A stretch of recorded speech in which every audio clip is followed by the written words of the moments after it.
I lived next to this one kid who always had bandages wrapped around their whole head, even covering their face.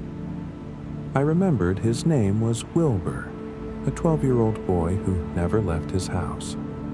He sometimes looked out of his bedroom window on the top floor at all of the kids who would play outside, while Wilbur sat and watched.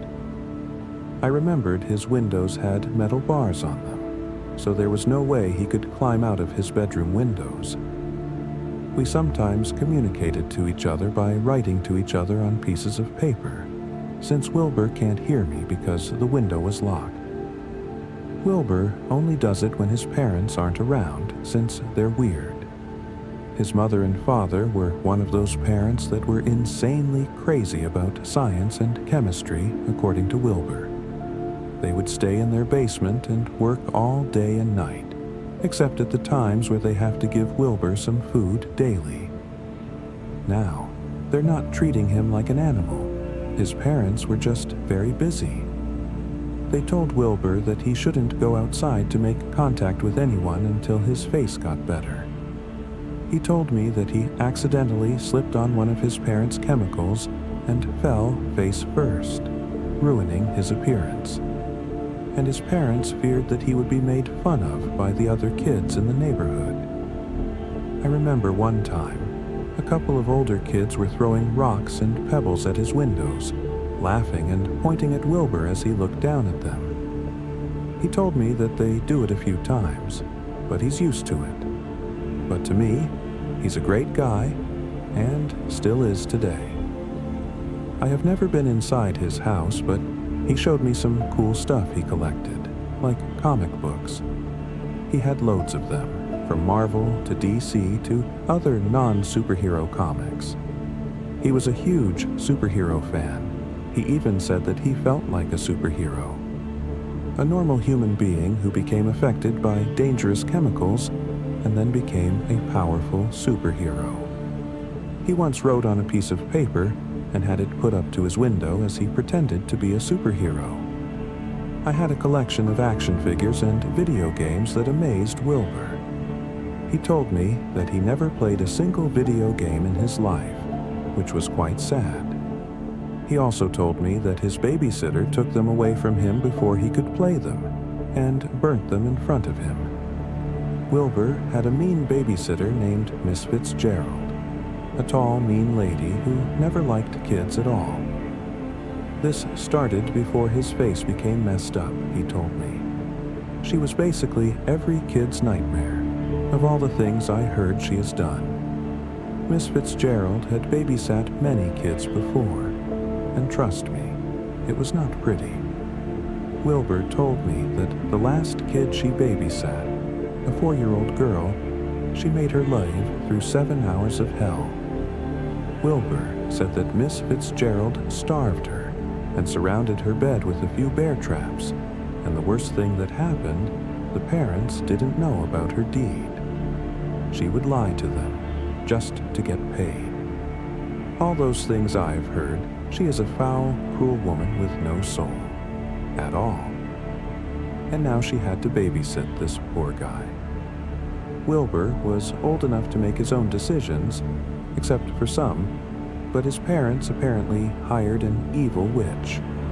The parents had to go to Texas to a scientist convention, so Wilbur was left alone with her. One time, I was writing about her to show to him, but then I saw Miss Fitzgerald forcefully pulling him away from the window, and that was the rest of my day without talking to him. The next day, when I looked through my window to see Wilbur, I saw someone lying down on his bed. Looking at the person's wrapped head, I banged my fist on the window, trying to get Wilbur's attention. He slowly sat up on his bed, wiping away tears from his eyes. He seemed to be crying, which gave me a thought. I had a worried look on my face as I saw bruises all over his arms and legs, a faded, dark tone of purple. He went to write something down on a piece of paper. Then, as Wilbur finished writing, he went up to the window and pressed the note on the glass. What he wrote had terrified me. The whole situation still burnt in the back of my mind. something I knew I would never forget. He wrote, "Help me." What made it worse was that his handwriting was scribbled onto the paper and was almost illegible. Wilbur kept banging on the window with his other hand. Then suddenly, I saw someone else run into his bedroom next to him. It was her. You know who. She had something in both of her big, chubby hands. In one hand was a lemon, and in the other was a pair of scissors. What Miss Fitzgerald did terrified me even more. Miss Fitzgerald ran up to Wilbur, grabbing his head, holding it still. I saw him screaming in pain and fear, so I knew I had to do something. At the same time, I couldn't stop watching. She used her scissors to cut open the bandages and unwrapped them off his head and threw them to the side. What I saw almost made me vomit, something that sickened me. I was utterly shocked at looking at Wilbur's real, deformed face. His whole head was completely covered by bandages, and what was underneath I knew the purpose to. I saw his face, almost melted off, showing a dark red layer underneath. I could only imagine his face looking like melted cheese on a cheeseburger. Wilbur's whole face, even one of his eyeballs, were burnt a bit. The chemicals had messed him up badly. Miss Fitzgerald sliced the lemon in half with the scissors, pinning Wilbur down on his bed. Then she threw the scissors to the side, next to the bandages, and held his head still with one hand. With the other hand, she squeezed a lemon slice onto Wilbur's head, into his eyes, into the red layer of his face. The painful expression on his face, his loud, muffled screams, his face stinging from the acid of the lemon juice. She used the other lemon to squeeze onto his face again, torturing Wilbur with extreme pain. I decided to bang my fist on my window, which was a bad idea. Miss Fitzgerald looked over to the bedroom window, right at me. I jumped back. She noticed me. She ran back out of the bedroom, shoving Wilbur down as he screamed in pain and agony. I knew what she was going to do, so I ran out of my bedroom and ran downstairs. The good thing about this situation was that my parents don't know about Wilbur, and the fact that they were at work for a little while. I locked the front door, hoping that Miss Fitzgerald wouldn't burst into my house. I looked around for the house phone, but as I was, a loud bang rang my ears. I looked behind myself at the door, noticing her red, sweaty face and her curly blonde hair. By the looks in her eyes, I knew there was going to be some trouble. She kept banging at the door, nearly screaming her head off. As I looked around for the phone, I finally spotted it, next to the couch on the coffee table. I ran towards it, dialing 911 as the sounds of Miss Fitzgerald's threatening screams were heard from outside. Waiting for a few rings, I finally hear the operator's voice, the usual greeting from a 911 operator. I started explaining the whole situation from beginning to end, as quickly and clear as possible. They told me to wait patiently as the police will arrive at my house soon. It took a few minutes for the police to arrive at my house. Not only did they arrive, but my parents arrived early from work as well. Apparently, they got a call from the police explaining my situation and decided to come home. My parents were extremely worried and frightened. They asked me more questions about it than the police did. I had to explain everything, from being friends with Wilbur, to how his parents left him with an abusive babysitter, to what she tried to do. About an hour later, a police officer came to me. He had something he wanted to tell me about the horrible atrocities that took place next door.